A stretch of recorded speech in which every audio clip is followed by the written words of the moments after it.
پہلے تمیز سے یہاں نماز پڑھاؤں گا خشوع و خضوع کے ساتھ, ایک کھجور کھا کے روزہ افطار کروں تاکہ تکبیر اولا فوت نہ ہو. تقریباً 4 بجے تک یہی جذبہ تھا. اس کے بعد جب حالت زیادہ خراب ہوئی ہے نا, ہم نے کہا بھائی پہلے کیا کرو, کھانا کھلا دو, کچھ پلا دو ہمیں. اور پھر میں نے افطاری میں, گرمی کا تھا نا روزہ, تربوز لے کر آیا. میں نے پوری زندگی میں اتنی اسپیڈ سے تربوز نہیں کھائے ہوں گے کبھی, نہ پکوڑے کو ہاتھ جا رہا ہے نہ سموسے کو, کیونکہ پیاس اتنی زیادہ تھی نا, تربوز ہی پھوڑ گیا, پورا پھوڑ دیا. اتنا تربوز شاید ایک ٹائم پہ زندگی میں نہیں کبھی کھایا ہوں میں. تو کتنا مشکل کام ہے نا. اب اگلے دن ہمت ہوگی, کیا خیال ہے؟ ویسے تو عید کا دن تھا, اگلے دن حرام ہے روزہ, لیکن آدمی دوبارہ روزہ رکھتے ہوئے 100 دفعہ سوچے گا بھائی بہت ہو گئی. لیکن میں آپ کو ایک بات بتاؤں, اگر آپ ہمت کر کے پھر رکھ لو, اللہ نے ایسی پاورفل باڈی بنائی ہے نا انسان کی, وہ باڈی یوز ٹو ہونا شروع ہوتی, باڈی لڑنا سیکھتی ہے. ہاں اتنا نہ ہو کہ انا للہ ہی ہو جائے. اس کا نفلی روزہ ہے تو اس میں آپ ORS کی ایک بوتل ساتھ میں احتیاطاً رکھ لو کہ یار اگر زیادہ ہی حالت غیر ہوئی تو پھر توڑ دیں گے روزہ. پھر توڑنا واجب ہے. ہماری ایسی حالت نہیں تھی کہ ہم مرنے لگے تھے یا چکر آنے لگے تھے, ظاہر ہے بس شدت تھی پیاس کی, ورنہ مرنا آسان نہیں ہوتا. ڈی ہائیڈریشن ہو رہا ہے تو پھر تو فوراً توڑو روزہ نا, وہ تو حرام ہے پھر روزہ رکھنا کمپلیٹ. تو رمضان کا روزہ بھی واجب ہے توڑنا. سب سے پہلے تو جان ہے نا. اگر چکر آنا شروع ہو گئے نا, یہ اصول یاد رکھو, روزہ رکھا آپ نے گرمی میں اور آپ کو لگا کہ لوگ گھوم رہے ہیں, تو سمجھ لو کہ روزہ توڑنا اب آپ پہ کیا ہو گیا ہے, واجب. توڑ دو فوراً. جب تک گھوم نہیں رہی دنیا, اس کا مطلب نارمل ہے سب کچھ. تو اب دیکھو ہم نے ایک روزہ رکھا, اب ہماری ہمت نہیں بھائی دوبارہ ہوگی بھی تو 100 دفعہ سوچنا پڑے گا. رکھ لیا میں نے, بعد میں بھی ایک آدھ رکھ لیا, کوئی اتنا وہ نہیں ہے, لیکن مشکل ہوتا ہے انسان کو گرمی میں روزہ رکھنا. لیکن صحابہ کرام کو آپ دیکھو, گرمیوں میں اتنے روزے رکھتے تھے نا, نفلی, یوز ٹو ہو گئے تھے. وہ میدان جنگ میں لڑ بھی رہے ہیں یار, تلوار اتنی بھاری ہاتھ میں اٹھا, اور ان کے ہاں یہ خوراکیں نہیں تھی ہائیجینک جو آج کل ڈاکٹر بتا رہے ہوتے ہیں, اتنی کیلوریز اور اتنے پروٹین اور کیٹو ڈائٹ اور فلانی ڈائٹ اور ڈمکانی ڈائٹ, کچھ بھی نہیں. کھجور اور گوشت بس, تیسری کوئی چیز, اور جو کھجور گوشت کبھی ہفتے میں ایک آدھ دن مل گیا, اور چربی کھاتے تھے, یہ کوکنگ آئل نہیں کھاتے تھے وہ. تو اور میں نے خود کنٹینیو کئی روزے رکھ کے یہ تجربہ کیا ہے, یہ اپنا ایک دو دفعہ آپ لوگ کے سامنے تجربہ شیئر بھی کر چکا ہوں. 24 گھنٹے میں, آپ کو یاد ہے نا پچھلے اتوار کو میں نے بیان کیا تھا, اس میں بھی میرا روزہ تھا. میں نے بتایا نہیں تھا روزہ, لیکن چلو کوئی اتنے بڑی کوئی کمال بھی نہیں ہے روزہ رکھ لینا. رات 10 بجے میں نے کھانا کھایا گرمی کے روزے میں. اگلے دن مغرب میں ایک کھجور یا چند کھجورے سے روزہ افطار کر کے میں نے 2-2.5 گھنٹے کا بیان کیا ہے. اس کے بعد جا کے کھانا کھایا. تو کوئی یہ نہیں بتانا مقصد کہ میں بہت پاورفل ہوں یا میرے اندر بہت زیادہ برداشت ہے, ایسا نہیں ہے. جب آپ نے کھوپڑی میں بٹھا لیا نا کہ یہ کرنا ہے تو سب کچھ ہو جاتا ہے. کوئی ویکنیس نہیں, کوئی کمزوری محسوس نہیں ہوتی انسان. جس طرح آپ کا باڈی کو عادی بناؤ گے, باڈی اس کی عادی بن جائے. تو صحابہ کرام میں بعض صحابہ بہت روزے رکھتے تھے. حضرت جابر بن عبداللہ رضی اللہ عنہ تھے یا معاذ بن جبل تھے, نام میں صحابی کا بھول رہا ہوں. ان کی جب موت کا وقت آیا نا تو وہ رونے لگے. لوگوں نے کہا شاید اب اپنے بچھڑ رہے ہیں تو اس لیے رونا آ رہا ہے. انہوں نے کہا نا. انہوں نے کہا کہ مجھے رونا اس پر آ رہا ہے, اللہ کو خوش کرنے کے لیے شدید گرمیوں میں روزے رکھا کرتا تھا, پیاس برداشت کیا کرتا تھا, بھوک برداشت کیا کرتا تھا, اس کا اپنا ایک مزہ تھا. اب یہ مزے, اب کھانے پینے کے مزے تو ہو سکتے ہیں جنت میں ہوں, یہ جو بھوک پیاس برداشت کرنے کا جو مزہ تھا نا اللہ کے لیے, اس مزے سے محروم ہو رہا ہوں. عمل کا دروازہ کیا ہو رہا ہے, بند. یہ وہی بات ہے جو میں نے ابھی کہی تھی کہ جو کام مشکل ہوتا ہے نا, آپ جب کرنا شروع کرتے ہو تو پہلے دن زیادہ مشکل, دوسرے دن تھوڑا کم مشکل. آپ روزہ رکھ کے دیکھو نا, 3 روزے اکٹھے رکھو, پہلے دن بہت مشکل لگے گا آپ کو, روزہ اٹھا ہی نہیں جائے گا سحری میں.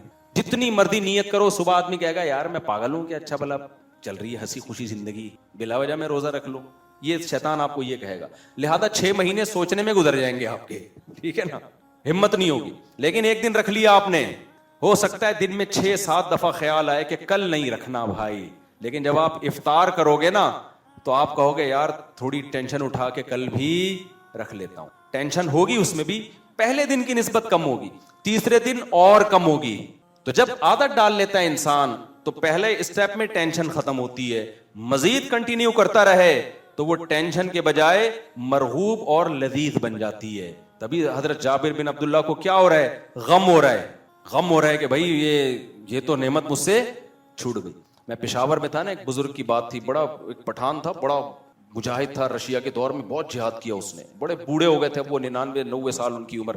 ہم کھانے پہ بیٹھے ہوئے تھے تو میں بیٹھا ہوا تھا, تو کسی کو ہو گیا ٹاپک چھیڑ دیتے ہیں نا لوگ, آٹو پہ ہو گئے ہیں, اب جہاں میں بیٹھا ہوں خود ہی 4 شادیاں چھیڑ دیتے ہیں. تو وہ 90 سال یا 80 سال کے بزرگ تھے, ان سے کہنے لگے بھائی آپ بھی 4 شادیاں کر لو, یہ کر لو وغیرہ وغیرہ نا. میں چپ بیٹھا ہوا ہوں خود ہی. تو بزرگ نے ایک بڑی مزے کی بات کی, کیونکہ وہ افغان جو رشیا کے خلاف جہاد میں بہت لڑائی لڑی تھی اس.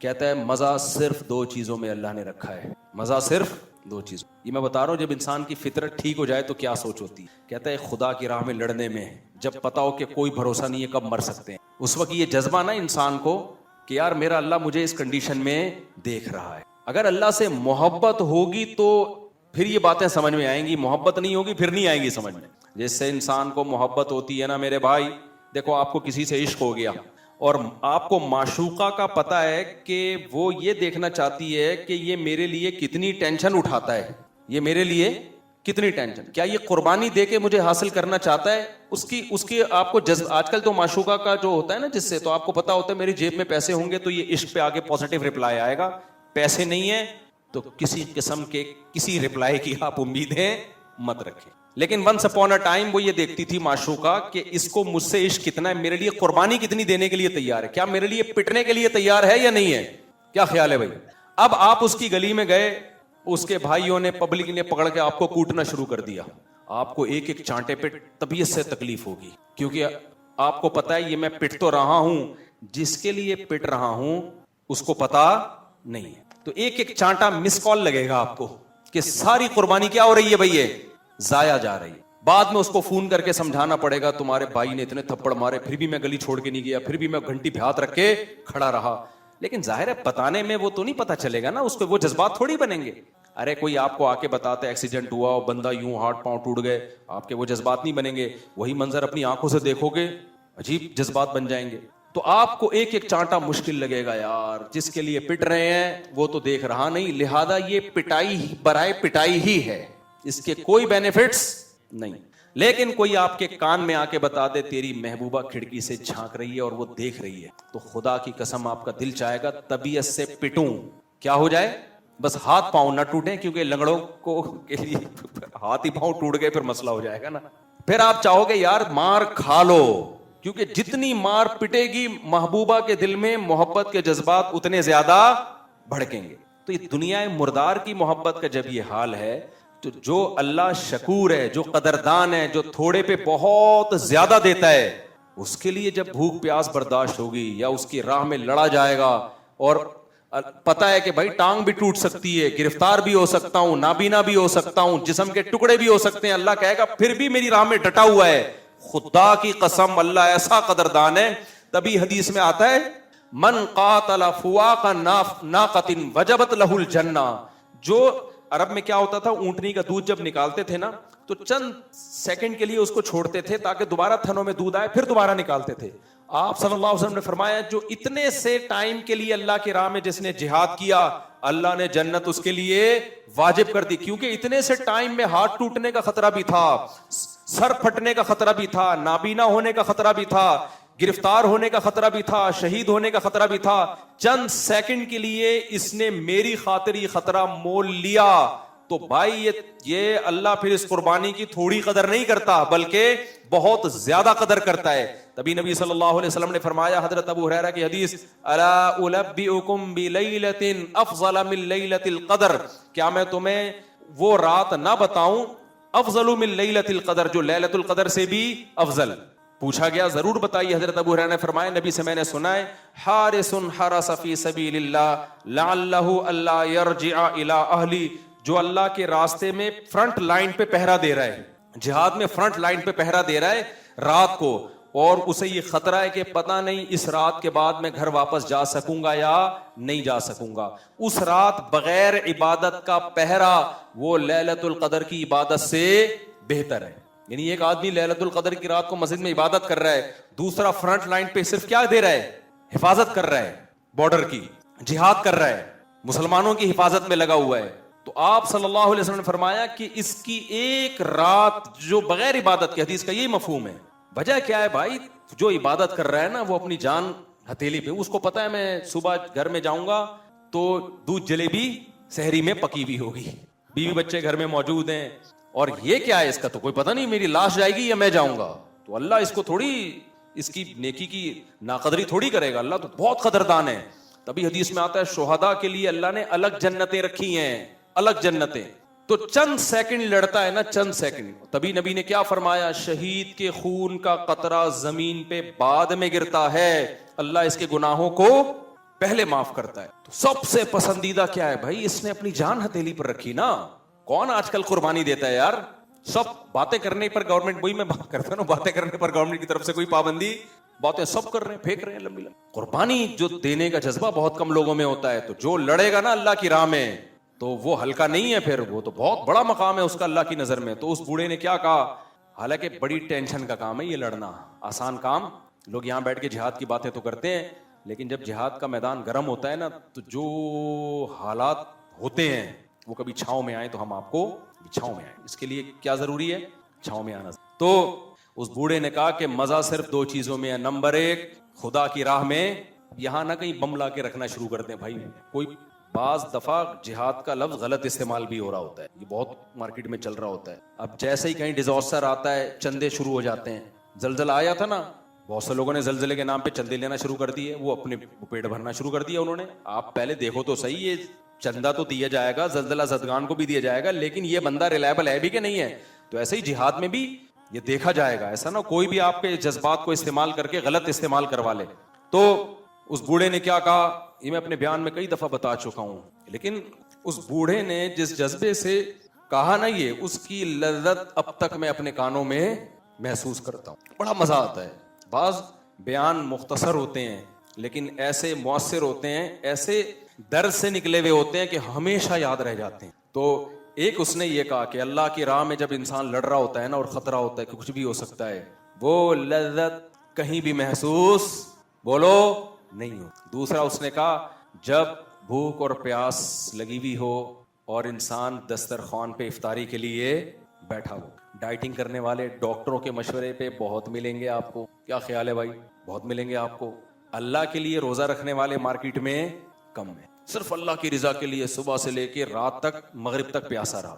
پھر جب دسترخوان پہ بیٹھتا ہے نا, تو دو لذتیں ملتی ہیں, جسمانی لذت بھی جو کھانے کی لذت ہے. کتنا مزہ آتا ہے جب بھوک اور پیاس لگ رہی ہو, تو غیر مسلم کو نہیں پتا کتنا مزہ آتا ہے, کیونکہ وہ اتنے لمبے ٹائم کے لیے نہ بھوک برداشت کرتا ہے اور نہ پیاس. فاسٹنگ کرتے ہیں, اس میں بھی بیچ بیچ میں کچھ نوالے لیتے رہتے ہیں. یہ جو غیر مسلم لوگ کرتے ہیں نا فاسٹنگ, اس میں پانی بھی حلال ہوتا ہے ان کے لیے, کافی بھی حلال ہوتی ہے, ٹھیک ہے نا, اور ایک آدھ پکوڑا کھانے میں کوئی حرج بھی نہیں ہوتا. مسلمان کی جو فاسٹنگ ہے, خاص طور پہ گرمیوں کی فاسٹنگ, وہ بڑی دیکھنے میں بڑی ڈینجرس ہے. جیسے میں نے بتایا نا, 9 ذی الحجہ کو سارے الٹے پڑے ہوئے, سارے پڑے ہوئے, تو افطاری میں مزہ آئے گا کہ نہیں آئے گا. اس میں دو لذتیں ملتی ہیں روزے دار کو, ایک لذت افطاری کی لذت, اور ایک روحانی لذت کہ اب یہ اللہ کے حکم پہ ہم کھا رہے ہیں. اللہ کہہ رہے ہیں اب تمہارے لیے کیا ہو گیا, کھانا اور پینا حلال. تو وہ لذت بتائی نہیں جا سکتی, محسوس کی جا سکتی ہے.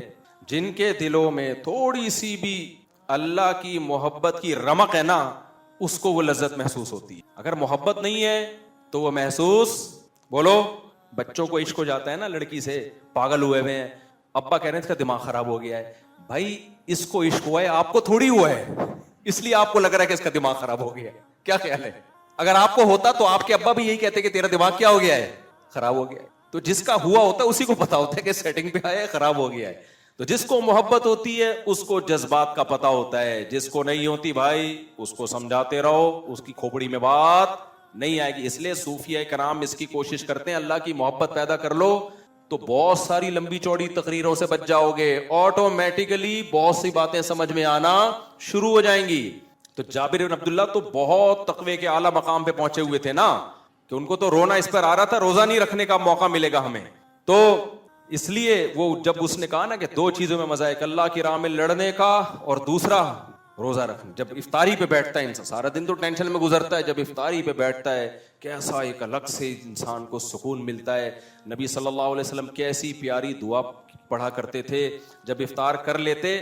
آپ فرماتے ذهب الظما, پیاس چلی گئی, وابتلت العروق, رگیں